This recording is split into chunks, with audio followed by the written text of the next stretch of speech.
যারা ঠাকুর বাড়ি আসতে চাচ্ছেন তারা জাস্ট এই ভিডিওটি দেখুন।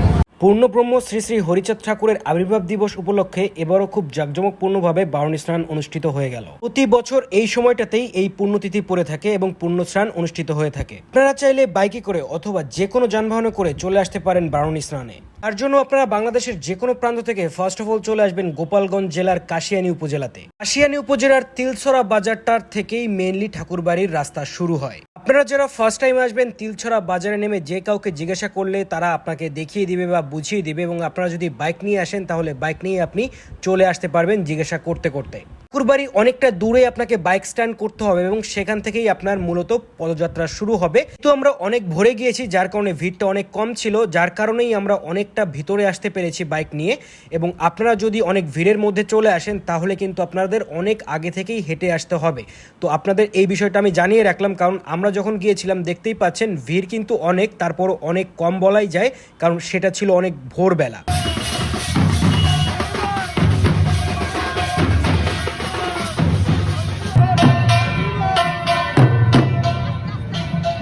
চলে আসছি ঠাকুরবাড়ির সামনের মাঠে, যেখানে ভক্ত সমাগম ঘটে এবং ভক্তদের জন্য এখানে কিন্তু শোয়ার ব্যবস্থা বা বসার ব্যবস্থা করা হয়।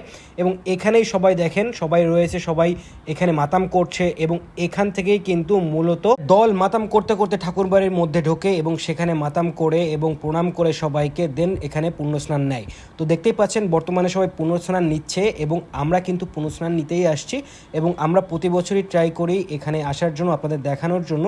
আগেরবারও এসছিলাম, এবারও আসছি, এবং আপনারা যারা আসতে চাচ্ছেন এখানে তারা কিন্তু আমার এই ডিরেকশন ফলো করে আপনারা চলে আসতে পারেন।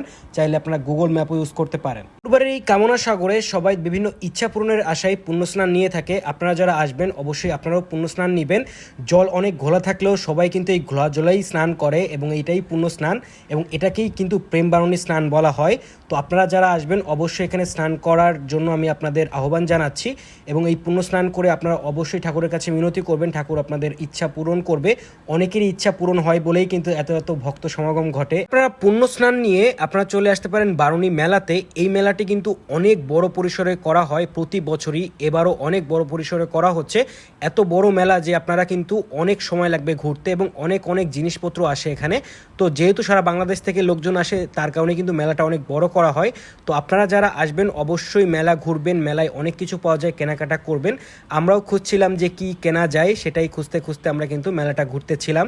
তো আমরা এখানে দেখলাম অনেক বড় বড় মিষ্টি পাওয়া যাচ্ছে বালিশের মতো, সেটা দেখে তো অনেক অবাক হয়েছি, কারণ আমরা প্রতিটা মেলায় গেলেই এইরকম মিষ্টির দোকান দেখতে পাই, তাছাড়া কিন্তু পাওয়াই যায় না এইরকম মিষ্টি। আমি অনেক খুঁজেছি লোকাল স্টোরে, বাট পাওয়া যায় না, শুধুমাত্র মেলাতেই পাওয়া যায়। মেলা ঘোরা শেষ হলে আপনারা চলে আসতে পারেন ঠাকুরের প্রিয় হিজল গাছের দিকে।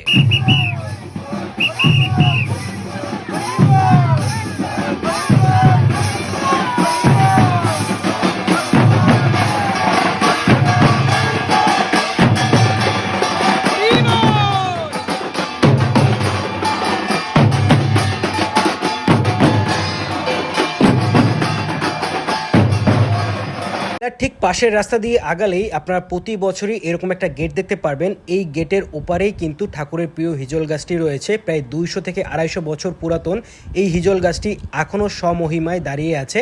আপনারা জাস্ট এখানে আসলেই বুঝতে পারবেন যে কত পুরাতন এই গাছটি, যার কারণেই কিন্তু এই গাছকে এত মান্যতা দেওয়া হয়। যারা পরবর্তীতে আসবেন অবশ্যই হিজল গাছের এখান থেকে ঘুরে যাবেন, তাহলে আপনারাও কালের সাক্ষী হতে পারবেন, কারণ এই গাছটি প্রায় 250 বছর পুরাতন। তো এখানে অস্থায়ীভাবে ঠাকুরের মন্দির করা হয়েছে এবং এখানে কিন্তু দান নেওয়া হয়, প্রতিটা জায়গায় এরকম দান নেওয়া হয়। সবাই চাল ডাল টাকা পয়সা যা পারে কিন্তু সবাই ঠাকুরের নামে দেয় এবং এখানেই এগুলো রান্না করে সবাই খাওয়া দাওয়া করে থাকে। তো বুঝতেই পারছেন এখানের বিষয়গুলো। প্রতিটা বাড়িতে আপনি যখনই যাবেন তখনই প্রসাদ পাবেন, কোথাও যেয়ে আপনি ফিরে আসবেন না। আপনি চাইলে থাকতেও পারবেন, আপনি যা ইচ্ছা তাই এখানে করতে পারবেন, কোনো অসুবিধা নাই, কারণ ঠাকুরের এখানে সবাই সমান। আমরা চলে আসি ঠাকুরবাড়ির মধ্যে, যেখানে বর্তমান ছোট মা সবাইকে আশীর্বাদ করছিল এবং এখানে ঠাকুরবাড়ির যে মাঝের যে জায়গাটা রয়েছে, কাচারি ঘরের সামনের জায়গাটা বলে, এখান থেকে সবাই কিন্তু মাটি নিচ্ছে। বুঝতেই পারছেন বিষয়টা যে আপনারা এখান থেকে কিন্তু সবাই আশীর্বাদের জন্য মাটি নিয়ে যায়, তারপরে কামনা সাগর থেকে জল নিয়ে যায় এবং সেইগুলা কিন্তু তারা মাথায় দেয়, খায়। বুঝতেই পারছেন যে কতটা আধ্যাত্মিক এই জায়গাটা এবং কতটা মান্য করে মতুয়ারা এই জায়গাটার মাটি এবং জলকে।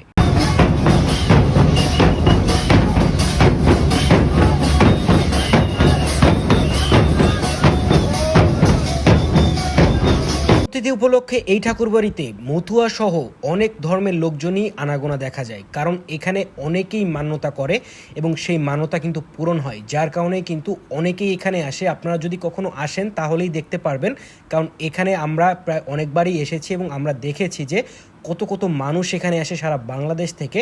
এবং ইন্ডিয়ায় যেহেতু আলাদাভাবে এখানে ঠাকুরনগরে এই স্নানটা হয়ে থাকে, যার কারণে ইন্ডিয়া থেকে আর সেই ধরনের মানুষ আসে না, কারণ সবাই ঠাকুরনগরেই ঠাকুরবাড়িতে যায় এবং বাংলাদেশের সকল মানুষ কিন্তু উড়াকান্দি ধামেই আসে এবং এটাই কিন্তু ঠাকুরের মেইন ধাম এবং ইন্ডিয়া থেকে অনেকেই আসে মেইন ধামে এই পুণ্য স্নান নিতে। জীবন যে কতটা তুচ্ছ সেটা এখানে আসলেই আপনারা বুঝতে পারবেন। আপনাদের জীবন ধুলায় শুরু ধুলায় শেষ, সেটা এখানে আসলেই বোঝা যায়।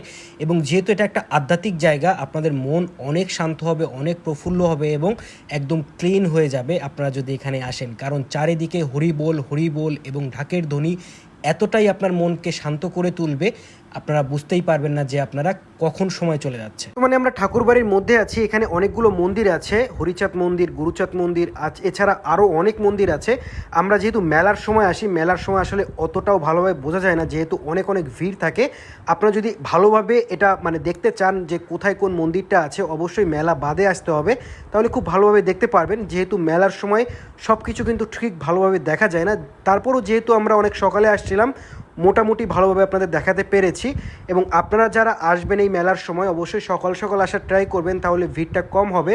আপনারা যদি রাতের দিকে বা বিকালের দিকে আসেন তাহলে কিন্তু তিল পরিমাণ জায়গা পাবেন না ঘোরার জন্য বা দাঁড়ানোর জন্য, কারণ এবছরই প্রায় 50 লক্ষ ভক্ত সমাগম ঘটেছিল বারুণী স্নানে, যেটা আমরা ঘুরে আসার পরপরই দেখা গিয়েছে। কারণ আমরা সকালবেলা স্নান করে সব কিছু দেখে কিন্তু আমরা 12টার মধ্যেই বেরিয়ে গিয়েছিলাম, তারপর থেকেই কিন্তু মানুষজন আসা শুরু করে। এবং যেহেতু বছরের যে পুণ্যতিথি ছিল সেটা মানে 2 দিনই পড়ছিল, যার কারণে কিন্তু রাতে বেশি ভিড় হয় এবং এত ভিড় হয় যে আপনারা ভিডিও দেখলে বুঝতে পারবেন যে কত পরিমাণে ভিড় হয়েছিল। এবার আমরা একটা বাড়ি থেকে মহাপ্রসাদ গ্রহণ করি, আপনারা আসলে অবশ্যই মহাপ্রসাদ গ্রহণ করবেন। যে কোনো বাসায় যাবেন বা বাড়িতে যাবেন, আপনারা সেখানে প্রসাদ পেয়ে যাবেন, সেখান থেকে প্রসাদ গ্রহণ করবেন এবং আমরা প্রসাদ গ্রহণ করে বাড়ির দিকে রওনা দেই। হরিবোল। আপনারা যারা যারা আসতে যাচ্ছেন আপনারা এই ভিডিওটা দেখবেন, অবশ্যই আপনারা বুঝতে পারবেন।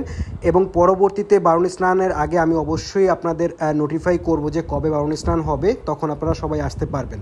ভালো থাকবেন সবাই, জয় হরিবোল।